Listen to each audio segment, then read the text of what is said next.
Well, welcome back to Spencer FYI, and we're going to talk about another support group that's available here in town for folks that are needing a peer support group for survivors of suicide, correct? Survivors of suicide loss. Loss, okay. So it is for those that have lost a loved one to suicide, whether it be a parent, a sibling, a child, and we also have some that have come that have lost cousins and other close family members. How long has this group been around? I'm not sure how long it's been around.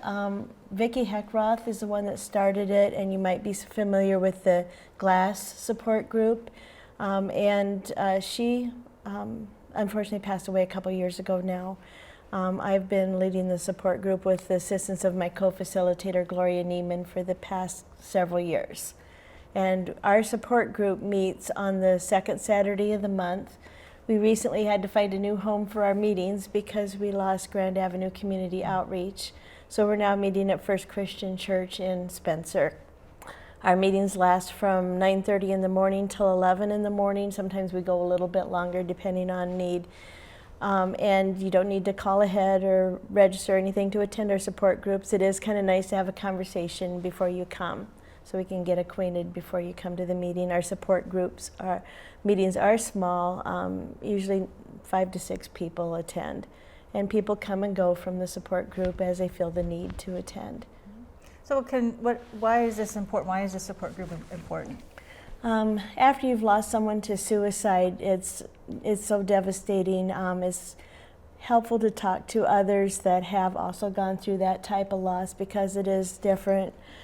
Some of the factors that affect that include social stigma, and then some tendency to kind of go back and what could I have done different. Also, just the grief is different. People trying to treat you differently when you've lost someone to suicide, and tend to kind of walk away and not always talk to you about it.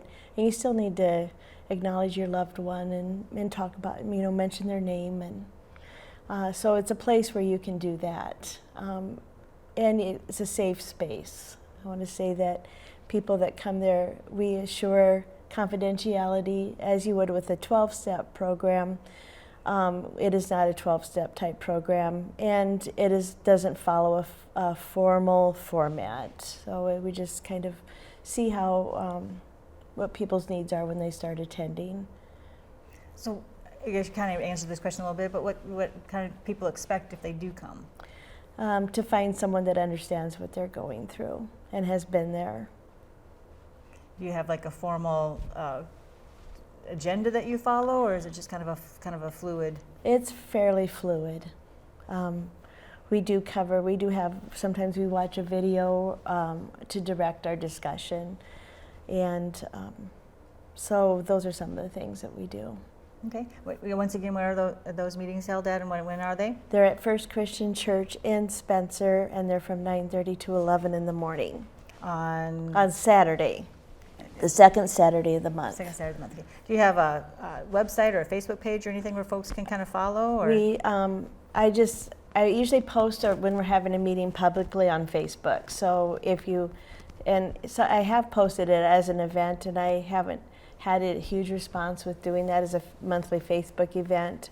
But if you look for Survivors of Suicide Loss in Spencer on Facebook, you would be able to find all my posts on there. Okay. And the contact information is in the post, email and phone number. Okay.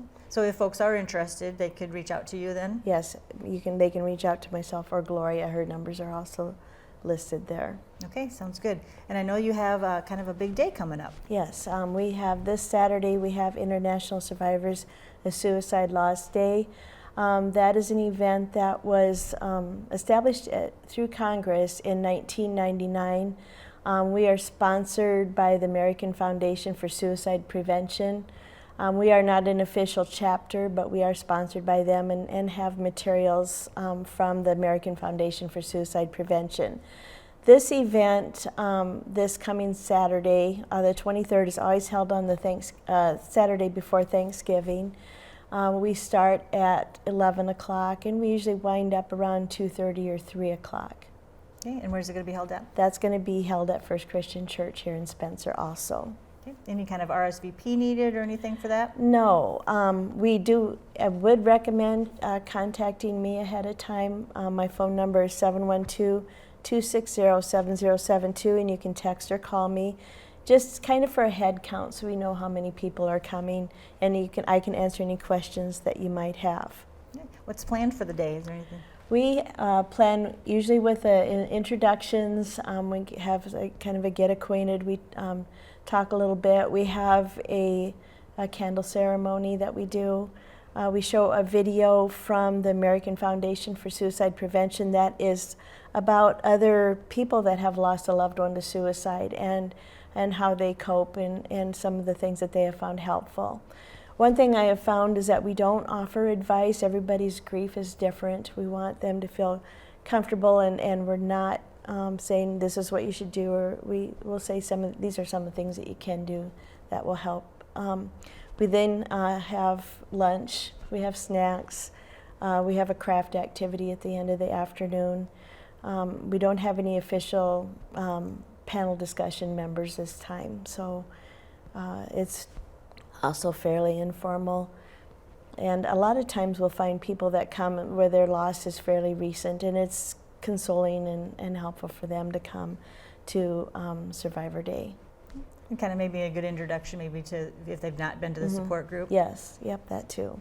All right, sounds good. Well, let's talk a little bit more about that support group and how folks can find you, and if they need to would like to attend. Same telephone number is 712-260-7072.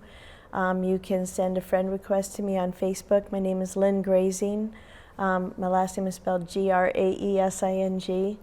I live in Lynn Grove, so I'm a little bit out of town, but close by. I have met people ahead of time, face-to-face, one-to-one, also to talk.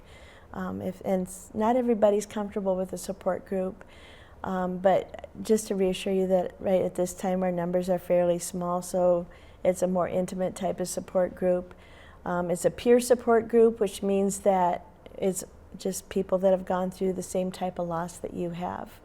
There's not any professional outside people coming to this support group meeting. If they need that, can you help them get directed Yes, to the right place? we can direct you to the places where you can go for help. All right. Anything else you want to mention on the group, or? I would encourage those of you that have lost a loved one to suicide to either come to our support group that meets once a month, or to come to Survivor Day this Saturday. And if you need to reach out, also want to remember the support, the support that through the text to the American Foundation for Suicide Prevention, to text or call the crisis line if you need immediate help. All right. Wonderful. Well, thanks for stopping in today and giving us some information on your group. Thank you very much You're for welcome. having me. We'll be back with more right after this.